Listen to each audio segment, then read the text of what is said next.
Here's let's move on, because an amazing story at the weekend coming from Gaelic Park in New York, where obviously we spent a happy night. Here is... What? Sounded a bit dodgy. Here's one of New York GAA's native New Yorkers, Shane Hogan, speaking with Alan O'Mara ahead of the Leitrim clash. And going back to that Roscommon game that you referenced 2 years ago, obviously that was ultimately, you lost out by a point on that day, and as you said, there was that feeling of, have we left that one behind us? But I mean, there's a number of the players that would have played that day are still here, yourself being one of those. That must have been quite a steep, quite a harsh lesson to kind of step away from. And I suppose, did that challenge you to kind of come back hungrier, or did it knock you in any way? What was the kind of reaction to that overall? We thought that we could only just build from that experience.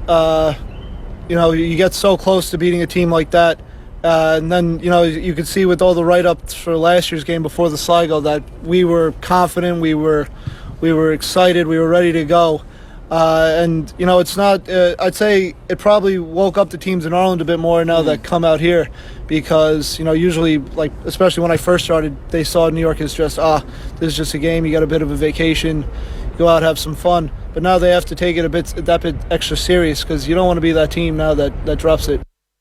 The chance! Leitrim are coming third! It's just a moment! A goal for Leitrim! It's blocked! The sides are level! The sides are level! Shane Quinn has put the ball over the bar, and we're all square at 1:15 to Asian points, and we have 40 seconds to play. 1:15 to Asian points. The sides are level, and we go to Porkshawn. Referees indicating there's 1 minute. Is there a winner? Is there a loser in Gaelic Park? Who's going to win the kick-out? Who has the confidence? A long one, out to the centre, breaking ball. Leitrim haven't won back. Can Leitrim win it by a point? On the 50-yard line, they're coming. McGovern has it, inside to the substitute. This could win it for Leitrim. It's kicked in.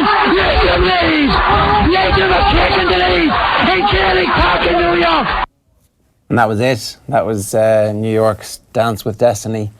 3 points up in injury time, you're thinking, no, they might be able to do this, but actually perhaps the superior conditioning of a team that's just come through a league campaign sees them over the line. Yeah, for sure. That's exactly what it is. I would have... Okay, that's an amazing game and it deserved a winner.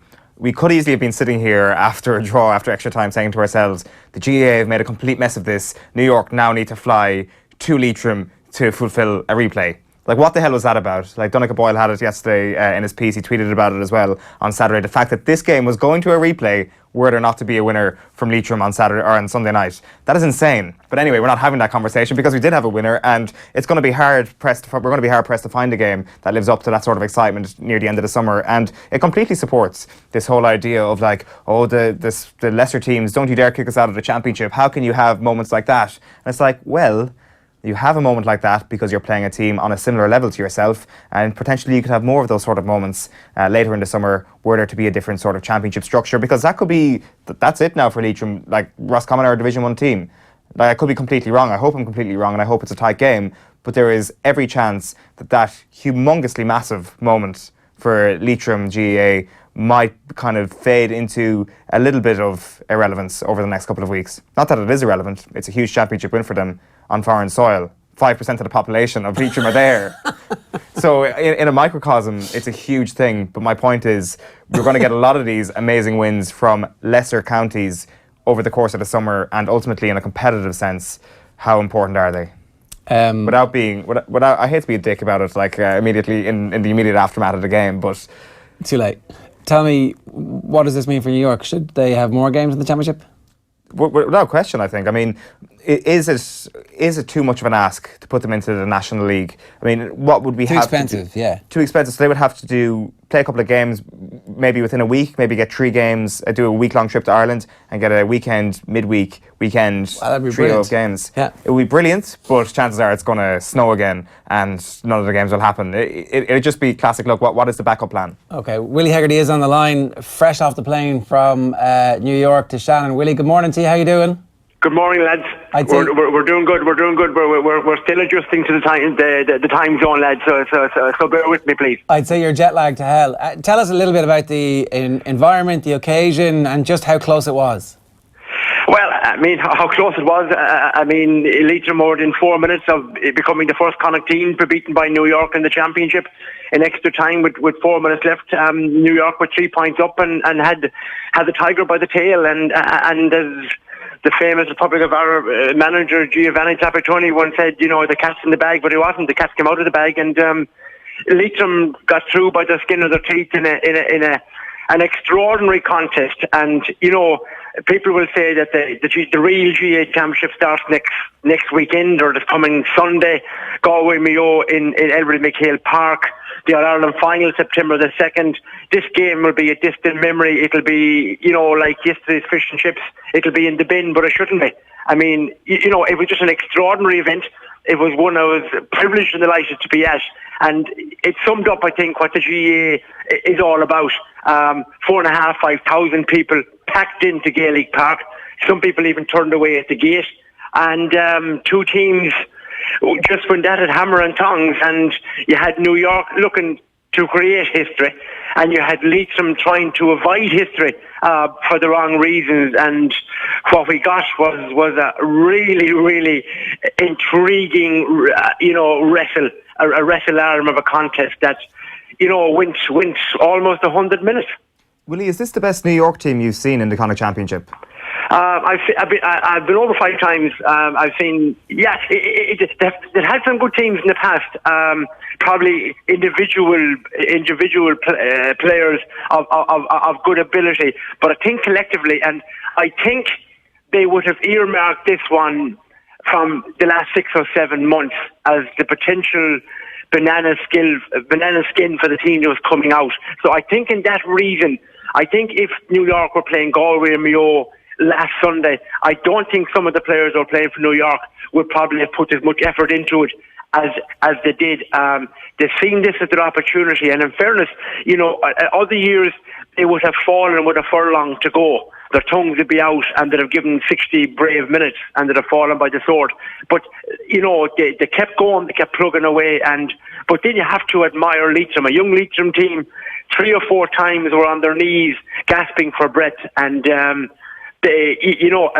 4 points in the last 3 minutes of injury time in extra time summed up that they didn't want to get beaten either. But New York had 4 or 5 footballers that would be chasing down any team outside the top 3 or 4 in the country. You could put Jamie Clark into a top 3 or 4 team in the country, but outside of that 4 or 5 other players that would definitely make any inter-county team outside the top 3 or 4. Yeah, Willie, we were all listening on the app to your commentary on Shannonside at the weekend. It sounded like you were having an absolute ball doing it. Just to labour the point one more time on the quality of the team. Neil Collins, Roscommon fullback, was playing. Jamie Clark was obviously playing. Tom Caniff was playing. There was a bunch of other lads as well who had played inter-county at that level. It seems certainly that you've got more serious footballers going out who are actually still in the meat of their inter-county career, who are heading to New York now for opportunity as much as anything to go out and see there, and are happy to commit to the New York team at least for the 5 or 6 months in the build-up to this game. Absolutely, and also Vinnie Cadden, the Sligo goalkeeper, he's been there for the last 2 or 3 years. You mentioned Tom Caniff there, but also one other player that deserves enormous mention is the All-American, Shane Hogan. I really was impressed by this lad. Midfielder, terrific athlete. He's been playing Gaelic football in New York since 4 or 5 years of age, and it just showed what can be done. Kevin O'Grady from Wexford as well. I'm not sure how the Wexford management team got any hold of this laddie, but I'll tell you one thing: he kicked 5 great scores from play. So yeah, it just seems that they're getting more. I suppose they're doing things different, and their preparation is probably better over the last couple of years. Players are willing to commit. When you see someone like Jamie Clark and Neil Collins, left the Roscommon panel over a year ago for work commitments, went to New York, and bought into it. So definitely the caliber of player going over is of a higher quality, and it's about finding enough of those in a particular year. They're not going to beat a Galway or a Mayo. And 2 years ago they lost by a point to Roscommon. So I suppose they will target certain teams coming out that they feel that they might have the opportunity to win it. And they were very, very unfortunate even not to get the draw on Sunday, which would have meant a historic replay in Carrick-on-Shannon on Saturday evening. Yeah, you mentioned Shane Hogan there, who's been a very interesting facet of this New York team, because when you think about all the emigration towards New York over the past couple of decades from Ireland, you would have expected there to be more second-generation Irish actually playing for this New York team. But in actual fact, what happens is they play at underage level and they become very, very good athletes, and they will always choose the sport that has the college scholarship for them. Like, I'm not sure how many conversations about that particular subject you've had over the past couple of days, Willie, but wouldn't it be amazing if there was some sort of college opportunity for young GAA players in New York, and how unbelievably talented an inter-county New York team could then become? Absolutely, but they are putting in a really serious, huge effort. There was a under-19, under-20 development squad game between all-American players that are GAA born and bred and reared in America GAA there before the match, and looking at them, there's 4 or 5 of them there that certainly I think will push on for the New York senior team. So there is that pathway there that they're trying to develop. The All-American footballer into it. And, Shane Hogan has decided that, really, really wants to be a good Gaelic footballer. Has been there for the last 2 or 3 years on the New York team. And, he has just developed into a serious footballer. And I suppose from the New York point of view, that I suppose he can become the role model for other players that are staying loyal to the game of Gaelic football, and they're putting in a massive effort out there. And it showed on Sunday. With 10 minutes to go, the chant of New York round the ground, it would have been unheard of 5-10 years ago. But they had Leitrim brought around 1,500 people to New York on Sunday, and New York themselves had a huge support. So it just showed that what's happening out there, and it also added greatly to the occasion on Sunday. A packed Gaelic Park, a game that went extra time. Never more than a kick of a ball between them over the 100 minutes, and both sets of supporters, up and down and pendulum swinging, and both sidelines, having 2 teams that were going full-blooded for the victory. So it's like I said at the beginning, it's a game that will be forgotten about, which is unfortunate for the 2 teams involved, because they give savage entertainment to everybody that witnessed the battle on Sunday. What if they had won, Willie? What would have happened then? What would the next round have been? Would the next round have been in New York as well? The next round, they'd be in Hyde Park on the Saturday, the 26th of May, playing Roscommon. That's it. That's it. So they go straight in. There's no. They don't automatically have home games if they'd won. No. They have their home game in the Connacht Championship against the teams that come out. But then if they beat any of the Connacht teams, their next game is on Connacht soil. So, but it would have been tough on them. Would say if the match had finished level on Sunday, they were. They would be in Carrick-on-Shannon next Saturday evening, and if they'd won that game, if they'd won the replay, we'll say they would have to come back again to play Roscommon. So look, that's the nature of the beast. But no, if they happen to win a game in Connacht, their next game would be in Connacht. Can I ask you about Leitrim for a moment, Willie? Because you were just saying before you came on the line there, 5% of the population of Leitrim were in the Bronx at the weekend, which is absolutely incredible. You've mentioned it yourself. It is a shame that this game is not going to be remembered come August, September time, because this is going to be one of the highlights of the summer. When you look at Leitrim, they've obviously had some big wins in the league, getting huge wins against Limerick and against Wicklow, but then suffering badly against Carlow and Antrim. And I'm wondering to which extent, which end of the spectrum were we looking at when it came to Leitrim on Sunday night? Was it the team that were winning those big games in Division 4, or was it the teams that were getting trashed by Carlow and Antrim? Because Roscommon coming up, people are giving them a little bit of a chance, if even just a small one. Yeah, I suppose on Sunday night the great thing for Leitrim was relief.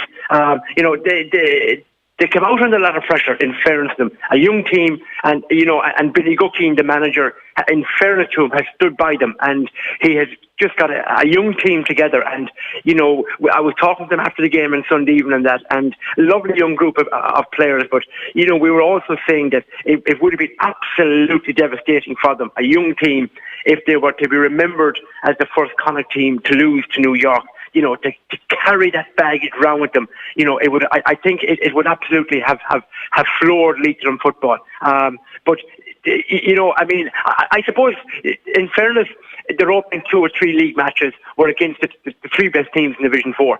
Lee shouldn't be in Division 4. I mean, that's to me, that was ridiculous. But look Derry are in it next year. So that's what happens to certain teams. So Laois are a Division 2 top 2 or 3 in Division 3 team.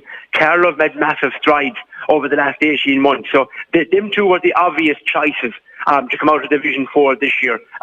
Leitrim would have been looking as the next 2 or 3 teams in line of that. They didn't play Waterford or London because of the weather, because of the beast from the east, and that them games were never played. So it's quite possibly they could have ended up with 4 or 5 wins in the league. And they improved as the league went on. They're a young team. Imla Mulligan is the father figure of the team, and look, this was their All-Ireland final on Sunday. There's no two ways about it. They can go into the Roscommon game now. They have Roscommon at home. Nobody will expect them to win it or even put up a challenge, but to see the reaction and to see their supporters and the goodwill and the hugs and the kisses and what it meant to Leitrim on Sunday to win that game, because if they had lost, they were coming back to a funeral home, coming back to a wake that they'd never get over. So they're a young team, they're a very, very young side, and this will give them a real boost because, Dublin, Mayo, Kerry, Tyrone, Galway, they'll get the glamour from July, August on. But these lads, would have trained from last October, last November, left work early trained in the morning for this game, and put in the same type of effort. And to see them get the reward on Sunday, they won't get too many more rewards before the championship summer is out. But they got the reward on Sunday, and they'll go into the Roscommon game now with the belief of having won a championship match, which will stand to them. They're facing, a big test against Roscommon, which nobody will expect them to win. Willie, great stuff. You're going viral at the moment. Enjoy it. Thanks a million. You're very welcome, lads.